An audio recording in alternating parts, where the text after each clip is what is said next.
오늘 느헤미야 마지막 시간인데 오늘 큰 은혜가 있을 줄로 믿습니다. 하나님께서는 우리 교회를 향하여서 특별히 금요 성령 집회를 이제 시작하게 하심과 동시에 이제 이 느헤미야 말씀을 쭉 보게 하셨죠. 그래서 하나님께서 이 이스라엘 백성들을 그 포로로 있던 그 땅에서 하나님께서 유다로 회복시키시고 그 회복시켰을 때에 그 사람들에게 사명을 주셨는데 그 사명은 성벽을 재건하고 성전을 건축하는 일이었다라는 것입니다. 그래서 하나님께서 우리 개개인과 그리고 우리 가정과 우리의 속해 소그룹 그리고 이 교회와 이 나라 민족을 향하여서 하나님께서 사명을 허락하셨다. 그리고 그 사명 가운데서 우리가 플러스 교회가 세워졌고 우리 공동체가 존재하는 것이며 이 공동체의 존재 이유는 하나님의 영광을 위함이다 라는 말씀의 맥으로 우리가 쭉 지금 살펴보고 있는 것이죠. 특별히 지난 시간, 지지난 시간부터 이제 이 마지막 장으로 가면서 마지막 장에서 느헤미야는 유다 백성들을 그러니까 개혁하는 것, 개혁이라는 것은 새롭게 하는 것을 이야기하는 것이죠. 뜯어 고칠 것은 뜯어 고치고 보수할 건 보수하는 것입니다. 갈아엎을 거는 갈아엎는 것, 이게 개혁인 것이죠. 뭐 이 개혁이라는 것이 사람마다 이렇게 다가오는 그런 이제 그 해석이 조금씩 다를 수가 있어요.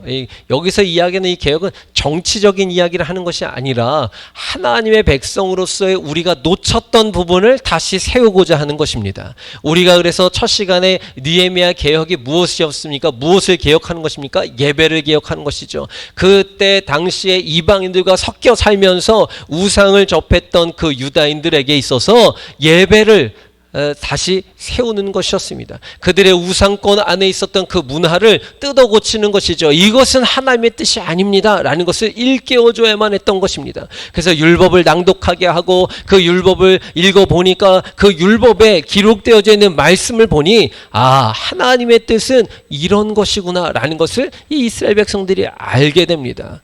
또 그럴 것이 이스라엘 백성들이 지금 율법을 접하지 않은 지가 너무나 오래된 것입니다.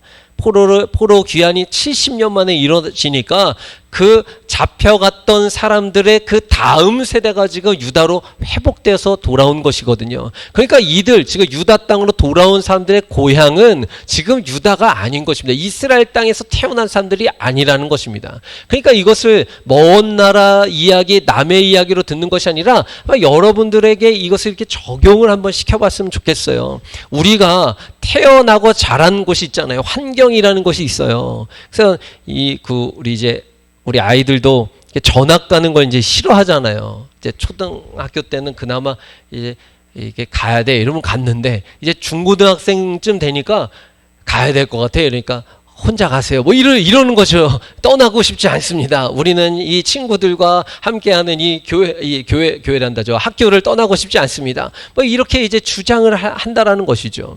근데 이게 이제 1년, 2년, 10년, 20년 산 게 아니라 50년 넘게 70년 이렇게 사는 거예요.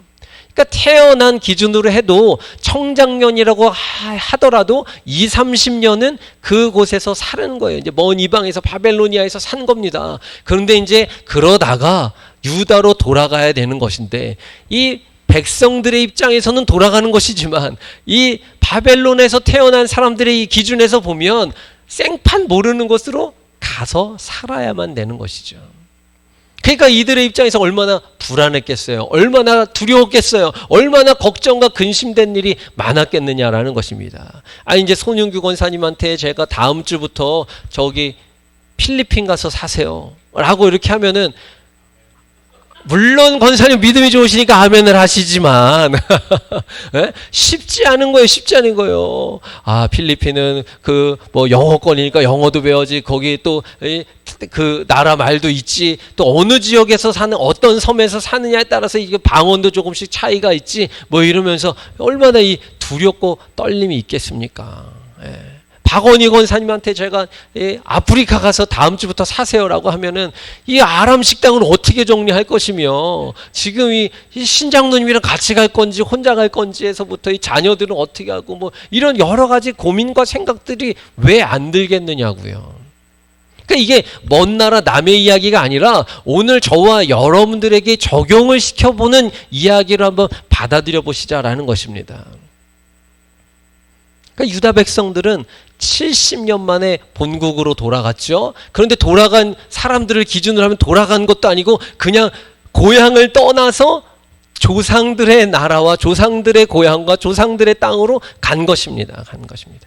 오늘 이 비 올 때 처음 오신 분들 좀 생소하시죠? 저희 교회는 이렇게 물소리가 들리면서 계곡에서 예배드린 것과 같은 이런 풍요로움과 따스함과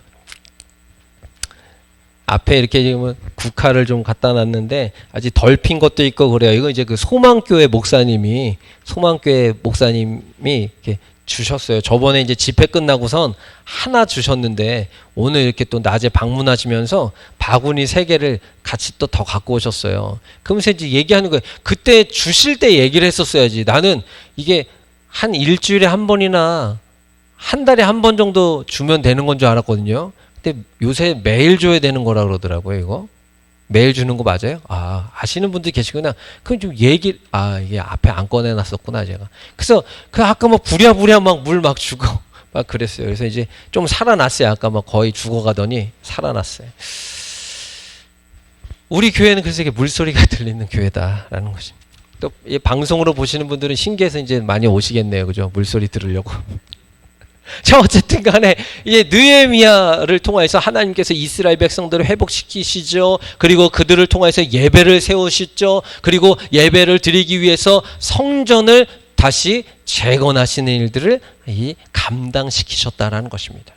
어느 시대 누구를 막론하고 하나님께서는 모든 인생들 가운데 우연이 없으신 거예요. 다 계획하심이 있어요. 그 계획하심이 있어서 오늘 저와 여러분들이 이 자리에 있는 줄로 믿으시기 바랍니다. 오늘 마지막에 우리 예배팀이 불렀던 찬양의 제목이 뭔지 아세요? 여러분 혹시 따라해 보실까요? 이때를 위함이라. 다시 한번 이때를 위함이라. 할렐루야. 이때를 위함이라는 것입니다. 하나님께서는 우연이 없는 분이세요.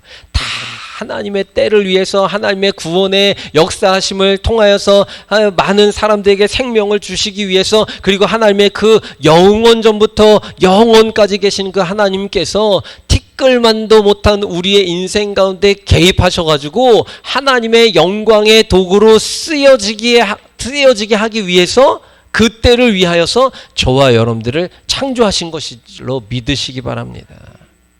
이 때를 위함이라. 그 오늘 이렇게 비도 오고 가을에 웬 비가 이렇게 많이 온대요, 정말로. 그죠? 가을 비는 그렇게 반가운 비가 아니라고는 하는데 이게 계속 비 소식이 있는 것이죠. 이 때를 위함이라. 하나님께서는 영광을 받으시기 위해서 모든 것을 다 사용하시는 만물의 주 되시는 분이신 줄로 믿으시기를 바랍니다. 오늘 이제 말씀에서 보면 이제 마지막에 느헤미야가 이제 개혁을 하는 장면을 또 이야기하고 있죠. 23절 말씀 우리 다시 한번 읽어보겠습니다. 23절 읽습니다. 그때에 내가 또 본즉 유다 사람이 아스돗과 암몬과 모압 여인을 맞아 아내로 삼았다라고 이야기합니다. 느헤미야가 지금 유다 백성들이 이대로 살다가는 조상들이 우상 숭배를 하고 조상들이 또 이방신을 섬겨서 그들의 문화와 섞이고 그들의 신과 섞이고 통혼하고 이런 일들로 인하여서 결국 망하게 되었던 그 전철을 또 밟겠구나. 이대로는 안 되겠다라고 생각해서 이야기하는 겁니다. 그래서 그때 느헤미야가 보니까 유다 백성들이 아스돗, 암몬, 모압 여인 이방 사람들이 이야기하는 것입니다. 그 가나안 주변에 살고 있었던 이스라엘 지역 주변에 살고 있었던 이방 민족의 이방 여인들을 아내로 만든 일들이 일어났다라는 것입니다. 근데 이것이 뭐가 그렇게 큰 문제가 되겠느냐? 그러면 하나님의 말씀의 율법에는 결국에는 이 국제결혼은 금지하고 있는 것인가? 국제결혼은 죄인가? 뭐 이렇게 접근하시는 분들도 있는데요. 그런 이야기를 하고자 하는 것이 아니라 하나님께서 금했던 이유가 있으신 거예요. 그건 뭐냐 하면 이방 신이 이 결혼과 동시에 이방 여인과 결혼과 동시에 이방 신들이 함께 오기 때문에 그러는 것입니다. 그래서 그 이야기를 지금 느헤미야가 하고 있는 것이죠. 솔로몬을 봐라. 솔로몬은 하나님께서 그렇게 영화롭게 해주시고 복을 많이 주셔서 그때 당시에 경제력으로도 부유하게 하였고 지혜의 왕이라고 할 정도로 하나님께서 특별히 하늘의 지혜를 허락해 주셨던 왕이었음에도 불구하고 결국에는 이방 여인과 결혼을 함과 동시에 우상이 들어와서 이스라엘 전역이 우상 숭배, 결국에는 그 솔로몬 이후에 나라가 반쪽으로 나뉘어지는 것, 그러한 결과가 있었다. 그리고 북이스라엘은 계속해서 하나님 보시기에 악한 왕들이 나와서 그때 당시에 계속해서 우상을 섬기고 아세라 신상, 바알 신상에게 절하고 음식을 바치고 제물을 올려드리고 이런 일들이 계속하면서 결국에는 망하고, 유다도 이제 시간 차이가 나긴 하지만 결국에는 망했던 그 일들, 결국에는 무엇입니까? 하나님의 말씀을 지키지 않았기 때문이다라는 것입니다. 그런 법이 어디 있어요? 하나님께서 세우신 나라면 하나님께서 끝까지 책임을 져주셔야죠. 하나님께서 끝까지 책임을 져주시는 것이죠. 사람들이 배반한 것입니다. 하나님과의 언약의 관계를 깬 것이죠. 그럼에도 불구하고요, 하나님의 입장에서는 이들을 또 살리기 위해서, 구원하시기 위해서, 회복시키기 위해서 남은 자들을 통하여서 이 구원의 일들을 이루어가게 하셨다라는 것이죠. 인간의 무지함과 인간의 불의함과 인간의 그 죄성으로 인하여서 이 하나님과의 언약의 관계를 깨어버린 것입니다. 유다는 그 앞에서 우리가 이제 그 앞에 시간에 이야기했던 것처럼 안식일을 범하는 죄를 유다가 했죠. 그래서 이 안식일을 다시 회복시키지 않습니까? 그 안식일을 회복시킴과 동시에 이제 하나님의 질서도 하나님께서 느헤미야를 통해서 회복시키시기를 원한다라는 것입니다. 회개로 말미암아 하나님께로 돌아가야만 했던 이스라엘 백성이었음에도 불구하고 여전히 정신을 차리지 못한 거예요. 여전히 보니까 자기네들이 지금까지 살았던 그 습성이 있잖아요. 습관. 저는요 그냥 이게 편해요. 이게 이제 이스라엘 백성들 먼 나라 다른 사람 이야기가 아니라 우리 얘기라 그랬잖아요. 우리도 변화를 두려워합니다. 많은 사람들 대부분 그래요. 저는 그렇지 않습니다. 저는 도전적인 거 좋아합니다. 저는 모험을 좋아해요. 그런데요, 진짜 나의 생계의 위협을 느낄 정도의 뭔가 결단을 해야 되는 순간이 오면 누구나 고민할 수밖에 없는 것 아니겠어요? 누구나 주저할 수밖에 없는 것입니다. 저는 다 팽개칠 수 있습니다. 선교사로 나가는 것에 대한 부르심이 있는 사람들이 그러한 이제 힘든 결단들을 주로 많이 하죠. 하나님께서 저를 동남아시아로 보내십니다. 하나님께서 저를 중국으로, 북한으로, 저 아프리카로 보내십니다. 제가 결단했습니다. 정말 훌륭한 결단이죠. 물론 하나님의 음성에 순종하는 것이니까요. 그런데 대다수의 사람들은 두려울 수밖에 없는 것입니다. 변화를 두려워한다라는 것입니다. 자기가 지금까지 살았던 그 배경, 그리고 살았던 방식, 추구했던 가치관, 이런 것들을 버린다는 것은 정말 힘든 일이라는 것이죠. 오늘 하나님께서 이 이스라엘 백성들에게 요청하심과 같이 저와 여러분들에게 강력하게 요청하시지 않는 것이 어떻게 보면 은혜인지도 모르겠어요. 아니면 여전히 강력하게 도전하고 계심에도 불구하고 우리의 죄성으로 무뎌진 이 신앙의 양심이 그 하나님의 음성을 거부하고 있는 줄도 모르겠다라는 것입니다. 유다가 안식일까지 범했던 것은 그만큼 타락했다는 거예요. 그만큼 하나님을 떠나 있었다는 것입니다. 그 이방인들과 통혼하는 문제를 오늘 이제 다루는 것이죠. 하나님 앞에 맹세한 일이 있습니다. 다시는 1월 성신을 우리가 찾지 않고 경배하지 않겠습니다. 느헤미야는 이 이스라엘이 또다시 이방인들과 통혼함으로 인하여서 죄를 범했을 때에 그들이 예전에 하나님 앞에서 맹세한 것을 떠오르게 하는 것입니다. 솔로몬이 열국 중에서 비길 수 없는 왕이었음에도 불구하고 하나님의 말씀을 거역하고 이방 여인을 아내로 취하면서 넘어진 것을 기억하라라고 경고하는 것이죠. 27절에 있는 말씀이 그렇습니다. 27절 읽어보겠습니다. 27절, 너희가 이방 여인을 아내로 맞아 이 모든 큰 악을 행하여 우리 하나님께 범죄하는 것을 우리가 어찌 용납하겠느냐. 이것은 결혼을 하고 안 하고의 문제가 아니라 하나님을 떠나는 것을 이야기하는 것입니다. 그럼 반대로 질문할 수 있겠죠. 아무리 우상이 득실득실거리는 지역에 사는 여성 또는 남성과 결혼을 한다고 할지라도 제가 하나님을 떠나지 않으면 되는 것 아니겠습니까? 이론상으로는 이게 맞아요. 이론상으로는 가능하고요. 그거 우리가 주변에서 이런 사례들을 잘 알고 있는 바와 같이 제가 가서 전도해 오면 되죠. 제가 그 가정을 다 전도해 오면 되는 것 아니겠습니까? 너무 멋있는 이야기입니다. 근데 쉽지 않아요. 그리고 저는 이렇게 이야기하고 싶어요. 바울의 경우와 마찬가지인 것인데 하나님께서 그것을 사명으로 허락하신 자는 그렇게 살아야 되는 거예요. 진짜 그 가정의 복음화를 위해서 저를 결혼을 통하여서 그 가정 선교사로 파송한 저는 은사가 있습니다. 이 사명을 받았습니다.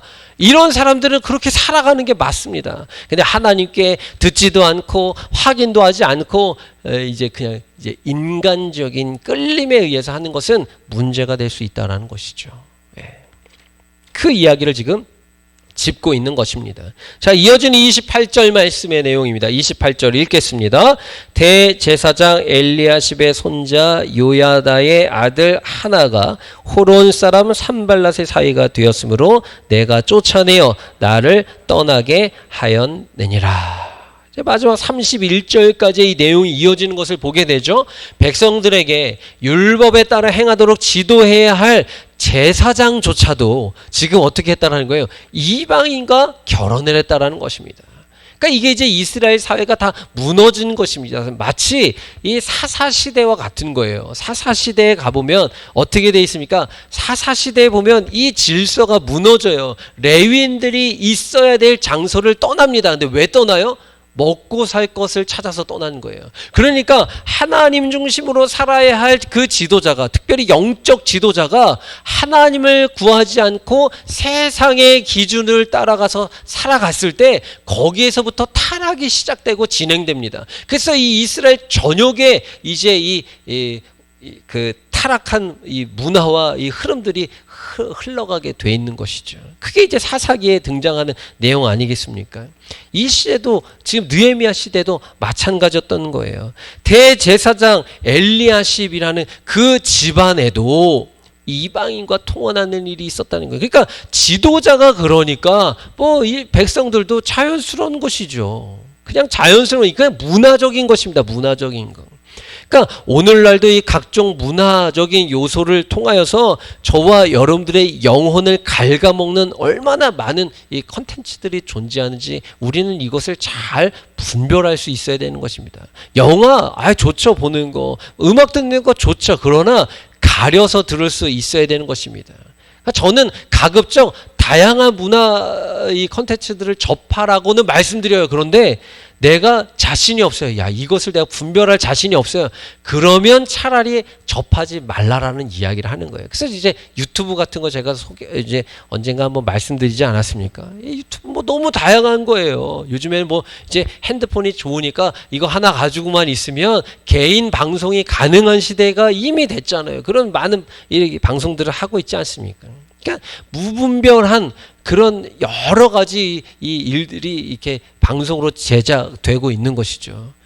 이 얘기 들으면 그게 맞는 것 같고 이 얘기 들으면 저게 맞는 것 같고 뭐가 뭔지 너무 헷갈리는 그런 시대에 살고 있으니 그런 것으로 머리 아플 바에는 아예 접하지 말아라. 그게 서로 간의 덕이다. 이렇게 말씀드린 것이죠. 느헤미야는 지금 이 제사장 직분을 더럽히고 제사장의 직분과 레위 사람에 대한 언약을 어긴 그를 쫓아냈던 것입니다. 이처럼 느헤미야가 예루살렘으로 돌아와서 범죄한 이 이스라엘을 다시금 하나님께로 돌아오도록 권면하고 그리고 명령하고 있는 것입니다. 31절 말씀 읽겠습니다. 31절입니다. 또 정한 기한에 나무와 처음 익은 것을 드리게 하였사오니 내 하나님이여 나를 기억하사 복을 주옵소서. 정한 기한과 나무와 처음 익은 열매를 드리게 하였다라는 것은 이스라엘로 하여금 이 죄로부터 돌이키게 해서 하나님께로 향하게 했다라는 의미가 있는 것입니다. 정한 것을 하나님께 드리게끔 돼 있어요. 부정한 것을 드려서는 안 되는 것이죠. 당연한 것이죠. 흠이 있거나 부정한 것 못 드리는 것이잖아요. 정한 것으로 처음 익은 열매를 하나님께로 드리도록 다시 시작하는 것입니다. 하나님과의 틀어진 관계를 다시 바로잡는 것, 이게 민족이 살 길이라는 이야기를 하고 있는 거예요. 이게 우리 공동체가 살아야 되는 길이라고 이야기하는 것입니다. 그러니까 철저하게 예배 중심이어야 되고 철저하게 말씀 중심이어야 된다는 것이죠. 아까 예배팀이 불렀던 이 두 번째인가 세 번째 곡 중에 푸른 마르고라는 찬양이 있어요. 후렴이 이렇습니다. 주의 말씀은 영원해. 주의 말씀은 영원해. 주의 말씀은 영원해. 라고 선언하고 있죠. 하나님의 말씀은요, 영원토록 존재하는 것입니다. 풀은 마르고 꽃은 시들지만 이 하나님의 말씀은 영원, 무궁한 것인 줄로 믿으시기 바라요. 그러니까 그 수천 년부터 전부터 이어오는 이 하나님의 살아있는 말씀이 오늘 이 시대에 저와 여러분들을 향하여서 말씀하고 계시는 것 아니겠습니까? 오늘은 우리가 이 느헤미야 13장에 있는 이 말씀을 통하여서 다시 한번 이 지도자의 중요성을 깨달아야 된다는 것입니다. 속회 지도자, 또 뭐 목회자, 중직들, 또 나라의 지도자, 교계의 지도자 등등의 이 지도자는 참 중요한 것입니다. 그래서 지도자가 무너지면요, 혼란스러워요. 사회도 혼란스럽고 교계도 혼란스럽고 뭐 가정도 혼란스러울 수 있고, 이 지도자가 중요하다라는 이야기인 것입니다. 대제사장조차도 이 신앙관이 분명하지 않았기 때문에 그러한 일들을 진행했던 것이죠. 근데 그것이 그 시대, 느헤미야 이 시대에는 이게 문제가 되지 않았던 것이 문제다라는 것입니다. 하나님께서 원하시고 기뻐하시는 일이 무엇인지조차 이 개념이 없는 것입니다. 그러니까 쉽게 얘기해서 이 기준이 없는 것입니다. 말씀을 떠나니까, 말씀의 기준이 안 잡혀 있으니까 죄를 짓게 되는 것이죠. 그러니까 우리에게 있어서 중요한 것은 무엇입니까?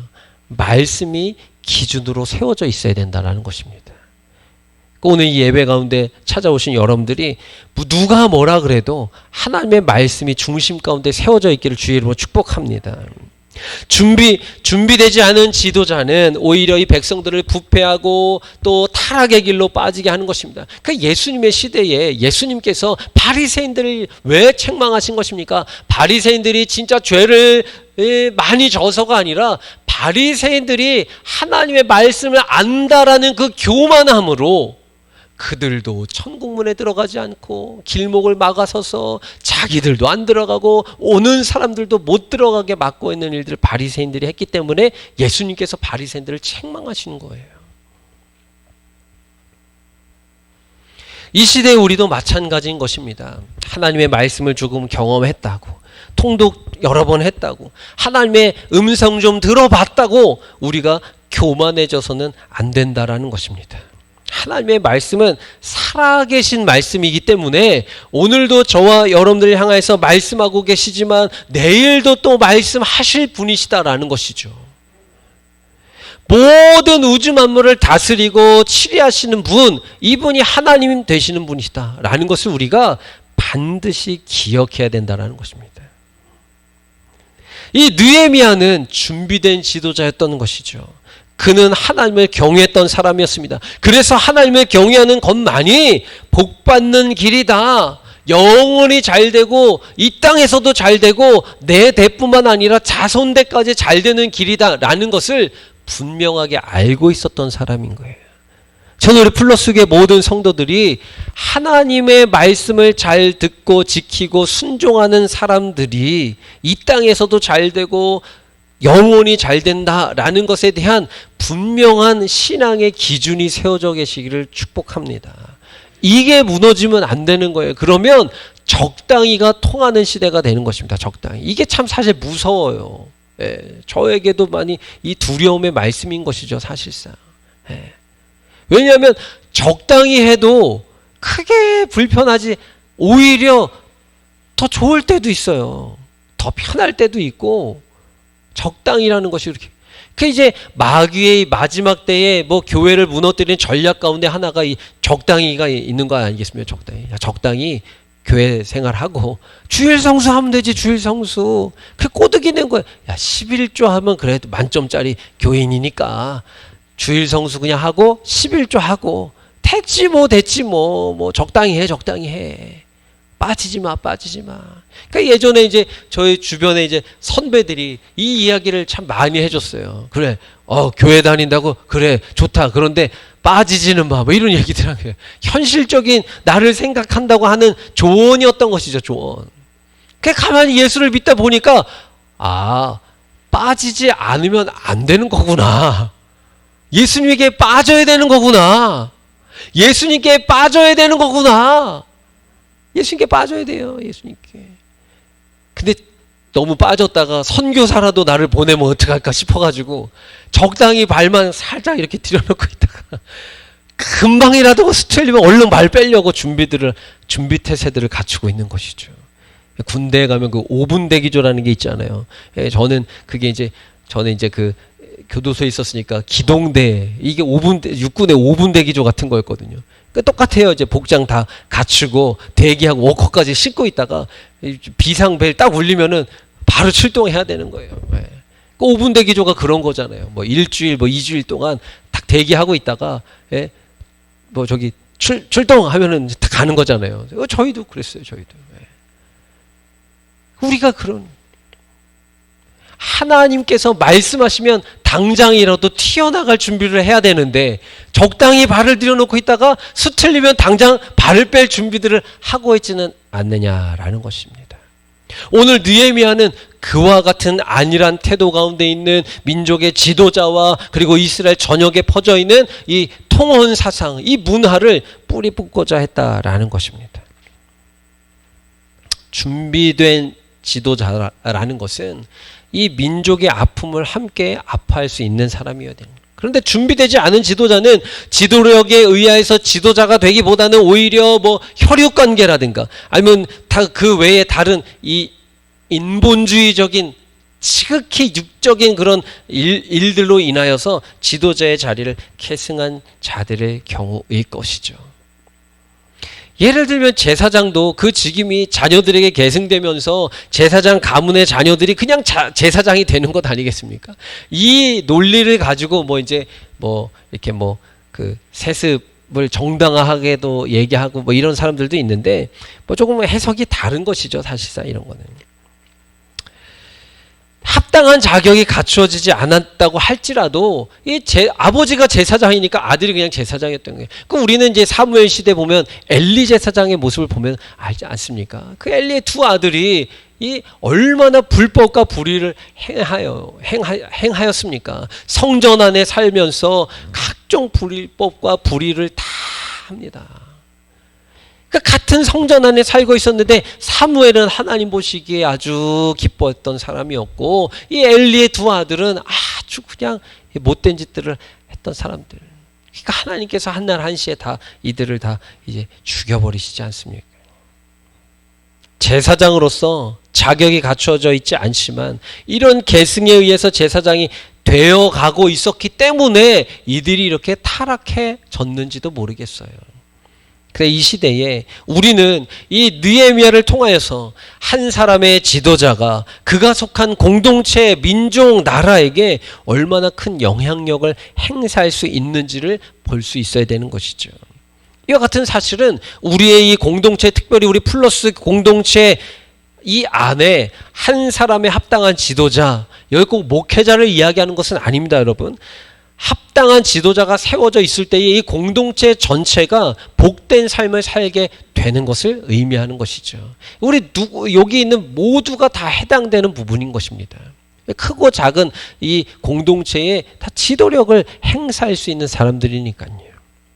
나 한 사람이 하나님 안에서 제대로 온전하게 세워져 있어야 된다는 것입니다. 특별히 이 가정 공동체 안에서도 마찬가지인 것이죠.